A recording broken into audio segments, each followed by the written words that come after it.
Bonjour à toutes et à tous, bienvenue dans Cinécast. Salut Thibaut. Salut Guillaume. Cinécast, c'est l'émission qui vous fait découvrir les dernières sorties cinéma et streaming. Et avant de plonger dans notre film du jour, qui n'est autre qu'une petite sensation, qui s'appelle Obsession, pensez à vous abonner sur la plateforme de votre choix, à liker la vidéo si vous êtes sur YouTube ou à laisser un avis sur votre application de podcast favorite. Obsession, c'est un film que tu connais bien, Thibaut, puisque, bah, on le rappelle de temps en temps, régulièrement. C'est aussi une des raisons pour lesquelles on a eu une petite pause annuelle, c'est parce que tu es, bah, programmateur au festival du BIF, festival du film fantastique de Bruxelles, et Obsession était votre film de clôture.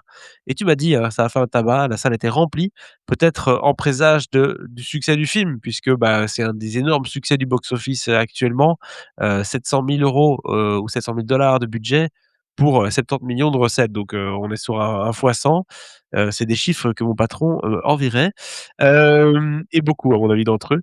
C'est un film, bah, du coup, film fantastique. Ici, c'est épouvante, hein, horreur, qui est sorti donc le 13 mai de Curry, Barker, je sais pas comment on prononce, avec, Michael Johnston, avec Inde Navarrete et Cooper Tomlinson. De quoi ça parle ce film? Bah, déjà, voilà le synopsis. Et si vous pouviez réaliser votre rêve le plus fou? Un jeune introverti met la main sur un objet magique capable d'exaucer n'importe quel souhait et son crush de toujours tombe alors red dingue de lui, jusqu'à l'obsession la plus totale. Faut faire attention à ce qu'on souhaite. En tout cas, c'est ça le synopsis du film. Intéressant de nouveau, hein, ce synopsis-là, on aime bien les films un peu à concept. C'est toujours dangereux par contre, on va en parler, comme on en a parlé d'ailleurs cette semaine des films à concept qui peuvent décevoir. Mais toi, Thibaut, qu'est-ce que tu as pensé de cette obsession et de cette machine à souhait? Alors, tout d'abord, faut parler un tout petit peu de Curry Barker, qui est un youtubeur américain qui avait sorti il y a 2 ans un film qui s'appelle, Milk and Cereal que j'ai toujours pas vu, il faut que je le rattrape. C'est disponible sur YouTube, ça dure 1 heure, qui est son premier techniquement long métrage, hein, vu que ça passe, les 60 minutes. Ça avait pas mal, fonctionné et je sais pas si tu as vu un peu sur les réseaux sociaux, mais en gros, on est un peu dans l'ère des réalisateurs, youtubeurs, hein. Ça Il commence, y a ouais. les frères Philippou, hein, Raka Raka. Il y a eu, celui qu'on devait interviewer et que tu sais là, le gros youtubeur Chris américain. Stuckman, il y a aussi Yes, voilà, l'autre, Christophe Stuckman, dans le film. Markiplier là, le fameux youtubeur qui a fait un film, qu'il a distribué directement aux États-Unis. Je ne sais pas si, il a utilisé son nom de youtubeur ou pas, mais voilà donc Mais il y en a beaucoup parce qu'il y a Backrooms là qui arrive, je le vois, demain au moment où enfin j'aurais vu le film au moment où vous verrez cette, critique. Mais donc ouais, on est un peu dans l'ère des aussi en tout cas dans le cinéma de genre, dans le cinéma d'horreur, on est un peu dans l'ère des youtubeurs et voilà, Curry Barker en fait partie. Et tu l'as dit, ouais, on avait le film en clôture au BIF en avril dernier. Notre salle de 1 800 places était blindée et le film, il a fait une grosse pause, hein, parce qu'il a commencé l'année dernière, est-ce qu'il était à Toronto? Je ne sais plus, mais en tout cas, il a fait, Fantastic Fest, Sitges. C'est là qu'il s'est vraiment fait remarquer et puis voilà, donc il y a eu un bon circuit de festivals, des très, très bons retours et là, donc j'ai pas pu voir le film au BIF malheureusement parce qu'un acteur français m'a dérangé. Il voulait changer de chambre d'hôtel et je n'en dirai pas plus. Donc j'ai pas pu voir le film à ce moment-là. Heu, mais donc j'ai été le rattraper là, hier soir et le film est donc sorti depuis, 2 semaines. mmh mh. Il fait complet à toutes les séances. Donc gros, gros carton. Voilà. Bref, alors l'histoire en tant que telle, c'est clair que, c'est le genre de concept qui est sympa, tu vois? Si tu pouvais, réaliser un de tes rêves, tu dis ton rêve, tu craques, un petit objet là, une espèce de enfin voilà et puis bam, ça se produit. Ça a l'air cool sur le papier évidemment, hein et Ouais. comme tout ce qui est bien sur le papier, évidemment, c'est aussi, la meilleure, opportunité pour, faire un film qui va se barrer en vrille. Oui, Et parce que surtout quand tu parles de choses humaines, tu vois?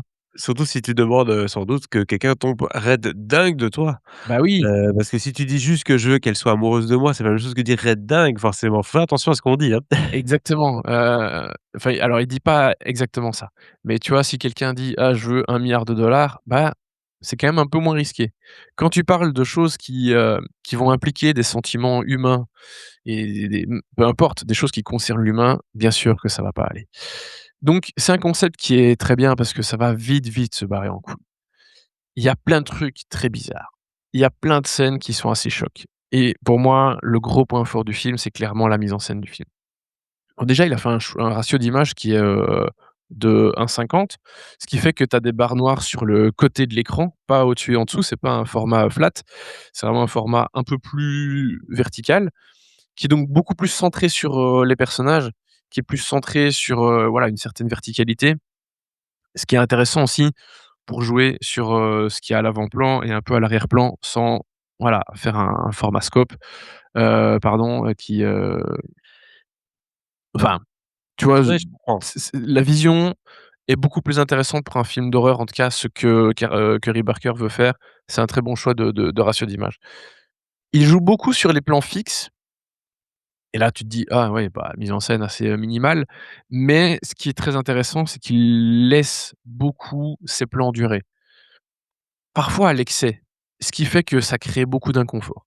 Ici, la demoiselle qui va, bah, malencontreusement, tomber, amoureuse red dingue de son collègue et voisin, enfin presque voisin, bah, elle va à un moment, lui va partir au travail, elle pas, c'est un jour où elle travaille pas et il va partir, il va fermer la porte et puis, bah, Barker va filmer le personnage de la fille qui est là à la porte et qui sourit comme ça, tu vois? Mmh mh. Et il va laisser le plan durer sur elle qui sourit et ça va durer et ça va durer. Tu te dis: «En fait, il aurait pu couper 10 fois, hein, Oui. ce plan est terriblement long».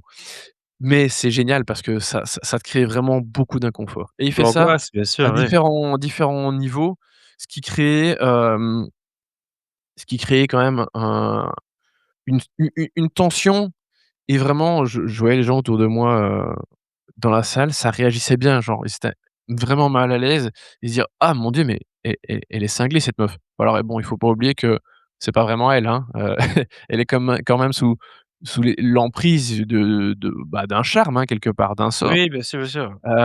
et d'ailleurs C'est le même le inconfort film est qu'on peut intéressant.